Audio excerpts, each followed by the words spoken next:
Good morning student. आज मैं आपको एनसीईआरटी की किताब से जो है कक्षा 7वीं का पहला पाठ कराने जा रही हूँ, जिसका नाम है महाभारत कथा।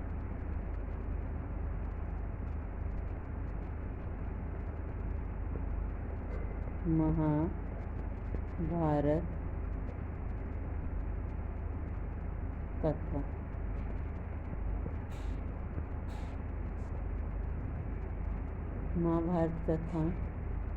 महाभारत की कथा सबसे पहले जो है महर्षि पराशर के जो बेटे हैं वेद व्यास, क्या नाम है उनका? वेद व्यास। वेद व्यास कौन है? महर्षि पराशर के बेटे। महर्षि पराशर के बेटे हैं वेद व्यास, उनकी देन है। वेद व्यास ने सबसे पहले ये कथा अपने पुत्र सुखदेव को कंठस्थ कराई थी। किसको कंठस्थ कराई थी? सुखदेव को। और उसके बाद बाकी को उसने बाद में ये और शिष्यों को कराई थी। सबसे पहले अपने पुत्र सुखदेव को कंठस्थ कराई थी। ठीक है।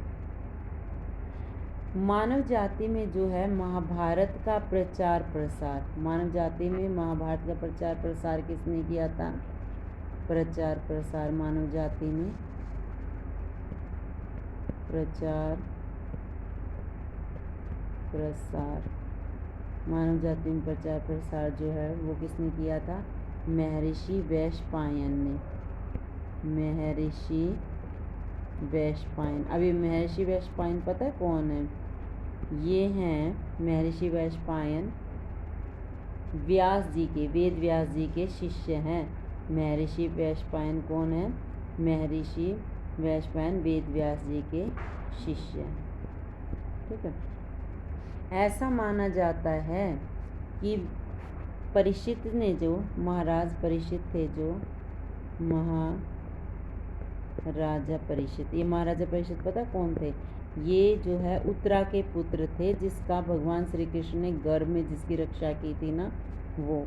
तो परीक्षित ने जो है एक बड़ा यज्ञ किया, और इस यज्ञ में सुप्रसिद्ध पौराणिक जो है सूत जी, वो भी मौजूद थे।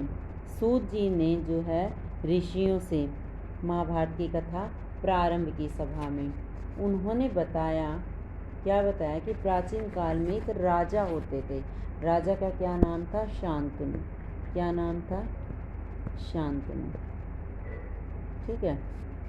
ऐसा कहा जाता है कि एक बार राजा शांतनु जो है ना शिकार खेलने गए थे, और उन्होंने गंगा जो है एक युवती थी, गंगा क्या थी? एक युवती थी। उन्होंने बहुत सुंदर रूप धारण किए। वो नदी के तट पर खड़ी थी। उनके सौंदर्य से जो है राजा शांतनु मोहित हो जाते हैं, और कहते हैं कि मैं जो है आपको अपनी पत्नी बनाना चाहता हूँ, आपसे शादी करना चाहता हूँ। तो गंगा कहती है ठीक है, लेकिन आपको मेरी एक शर्त माननी होगी। क्या आप उसे मानेंगे? तो राजा ने कहा हाँ, मैं अवश्य मानूंगा। राजा शांतनु ने गंगा की सारी शर्त मान ली थी, और उसने वचन दिया था कि आप जो कहेंगी मैं वो करूँगा। तो गंगा ने कहा था कि आप मेरे किसी भी कार्य में बाधा नहीं बनोगे। इस शर्त के ऊपर जो है ना ये शादी कर लेते हैं गंगा से। जब ये गंगा से शादी करते हैं तो गंगा जो है 8 पुत्रों को जन्म देती है। कितने पुत्रों को देती है? 8 पुत्रों को जन्म देती है गंगा। 8 पुत्रों को जन्म देती है, और 7 पुत्रों को वो जो है नदी में बहा देती है। कितने पुत्रों को? 7 पुत्रों को। और राजा जो है चुपचाप देखते रहते हैं, क्योंकि वो वचनबद्ध है। उन्होंने वचन दिया था कि वो उसमें बाधा नहीं बनेंगे। ठीक है। लेकिन जब गंगा जब 8वां पुत्र पैदा होता है ना, और गंगा उसको ले जाने लगती है नदी की तरफ बहाने, तो शांतनु से रहा नहीं जाता। वो कह देता है कि माँ होकर के भी जो है आप अपने नादान पुत्रों को, नादान बच्चों को अकारण क्यों जो है आप नदी में बहा रही हैं, क्यों मार रही हैं इनको? तो ये घृणित कार्य जो है तुम्हें शोभा नहीं देता। राजा की बात सुनकर गंगा जो है मंद मंद मुस्कुराती है, और क्रोध का नाटक करती है, क्रोध का अभिनय करती है। कहती है कि राजन, जो आपने मुझे वचन दिया था आप भूल गए? आपने तो कहा था, बोले कि भाई मैं आपके किसी भी काम में बाधा नहीं बनूंगा।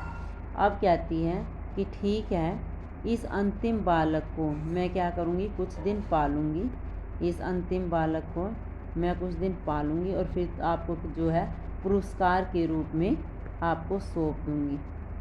ठीक है, पुरस्कार के रूप में आपको मैं सौंप दूंगी। यहाँ क्या गंगा बच्चे को लेकर चली जाती है और फिर जो है यही बच्चा आगे जाकर भीष्म पिता के नाम से फेमस होता है और इस बच्चे का नाम जो है क्या रख देते हैं, देवव्रत। ठीक है, एक दिन जब राजा शिकार खेलने जाते हैं तो देवव्रत क्या कर रहा होता है, देवव्रत गंगा के किनारे जो है शिकार खेल रहा होता है। अब देखता है कि इतना सुंदर युवक, गठीला युवक, उसकी हाइट तो थोड़ी कम है, गठीला युवक गंगा की बहती धारा पर क्या चला रहा है, बाण चला रहा है, बाणों की बौछावर कर रहा है। यह देखकर राजा शांतनु जो है दंग रह जाते हैं। क्या रह जाते हैं, दंग रह जाते हैं। इतने में जो है गंगा आती है और राजा से कहती है कि राजन, ये जो है ये बालक है ना, आपका 8वां पुत्र कौन है, देवव्रत।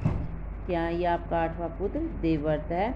शास्त्र ज्ञान में शुक्राचार्य, शास्त्र ज्ञान में शुक्राचार्य और रण कौशल में परशुराम ही इसका मुकाबला कर सकते हैं।